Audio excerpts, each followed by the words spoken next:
Thank you, Mr. Chairman.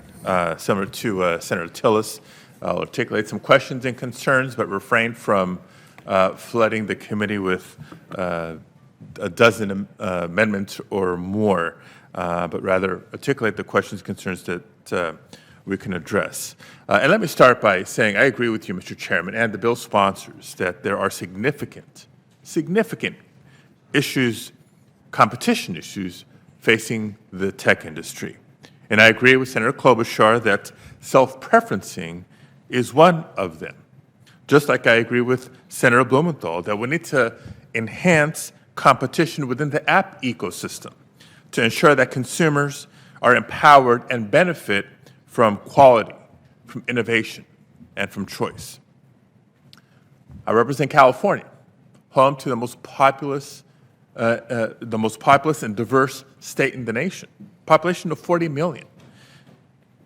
It's also home to the largest number of consumers compared to any other state in the nation, and consumers across the country rely on technology services to make our lives a little bit easier, to do our jobs, to connect with loved ones, and so much more.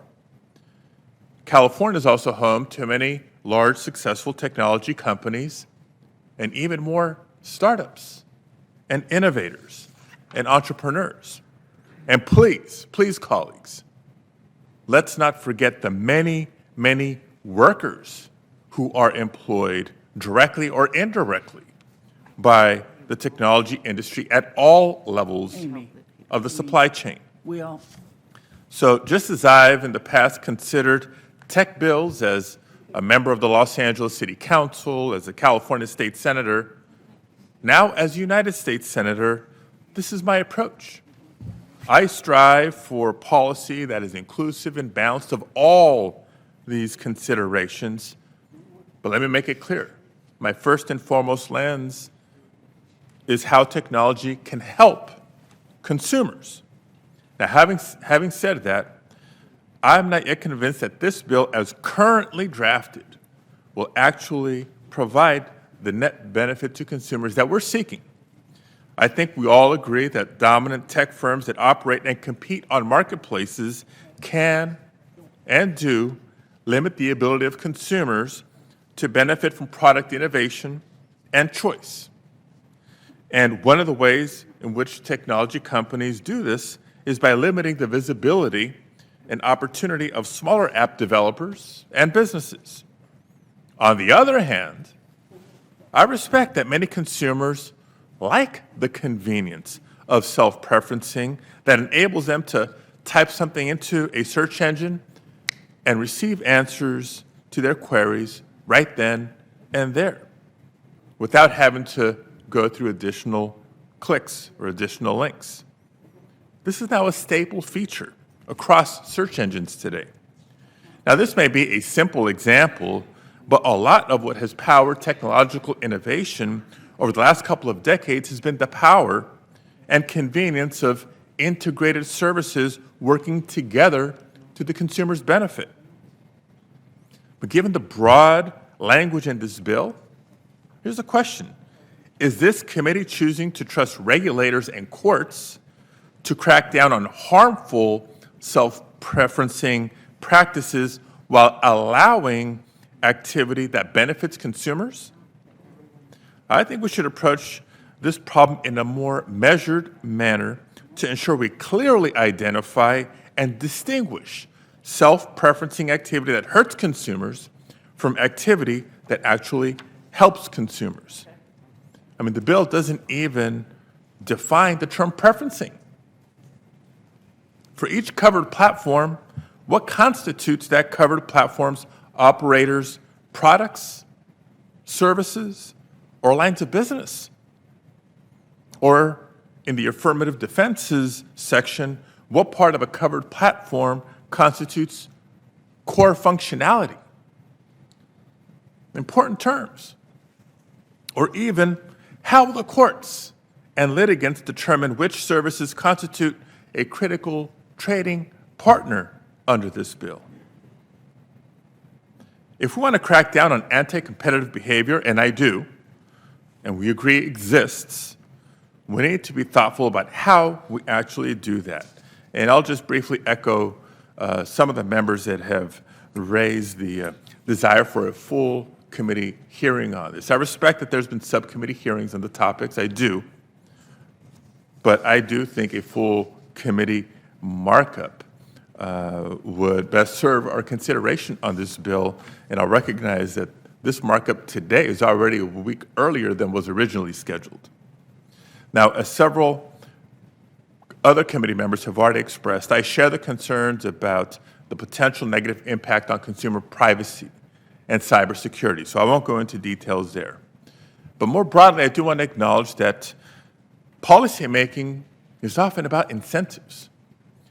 While I'm excited by the prospect of ensuring consumers benefit from greater interoperability and consumer data portability, I'm equally concerned that consumer privacy and cybersecurity don't seem to be given equal consideration or priority in the bill as currently drafted. Colleagues, I know our constituents are banging down our doors, demanding a federal privacy law so we can put an end to abusive data collection and data laundering practices. They're demanding we do more to enhance the cybersecurity posture of industry. These values should be better reflected in the bill. Additionally, and this is particularly troubling, this bill may hamper the efforts of platforms to address the spread of hate speech and misinformation and disinformation efforts online that have caused so many recent problems for our democracy. For example, Section 3A3 on page 9 makes it illegal for covered platforms to discriminate in the application or enforcement of their terms of service among, quote, similarly situated business users, end quote.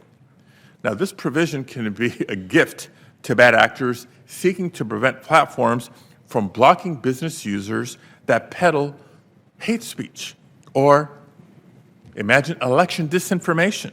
And here's how it would work. I'll explain it. Last year, in the wake of the January 6th insurrection, Parler was kicked out of Apple's App Store for violating its terms of service.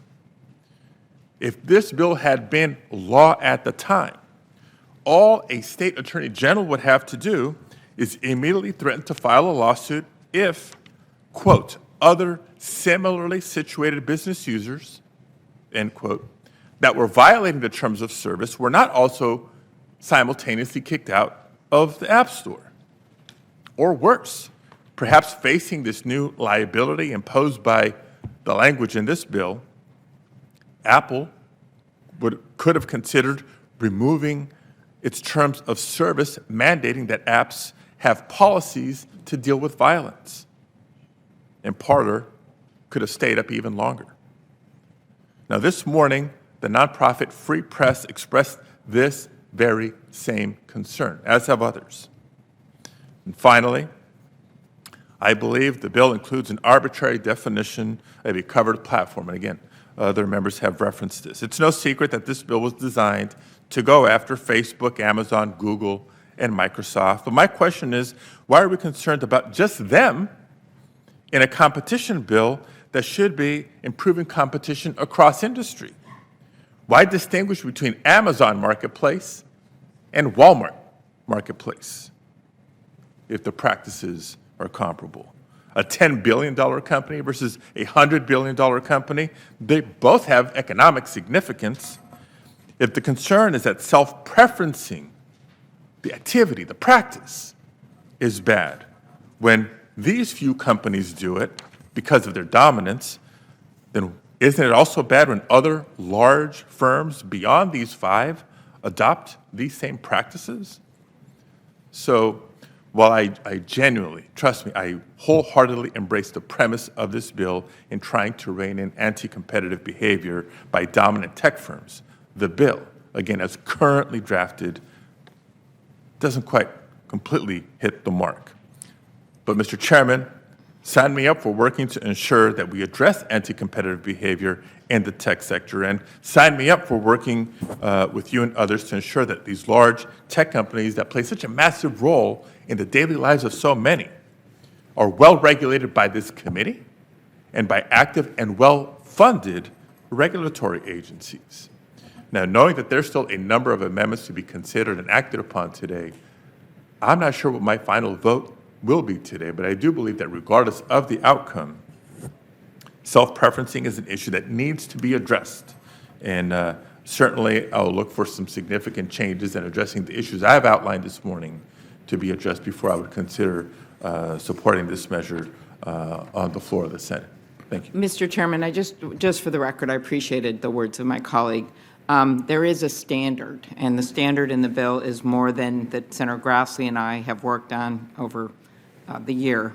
More than 50 million U.S. consumer users, or more than 100,000 U.S. business users, over 550 billion in U.S. sales or market cap for public companies, or more than 30 billion in earnings for private companies, or more than a billion global users. And plus the characterization that they can restrict or materially impede access to customers. I only point this out because any company should grow into these standards. What we were targeting here were dominant platforms, and you could have a change in who that is over time. And we did not just specifically name companies. And Mr. Chair, just quickly in response, I appreciate the size of the company is a significant factor, but shouldn't market share be a different consideration? You can be a big company and have 5% of the market. You can be a big but not huge company and have 90% of the market. So that's part of the discussion and the debate here. Well, none of these companies have 5% of the market. Thank you, Senator.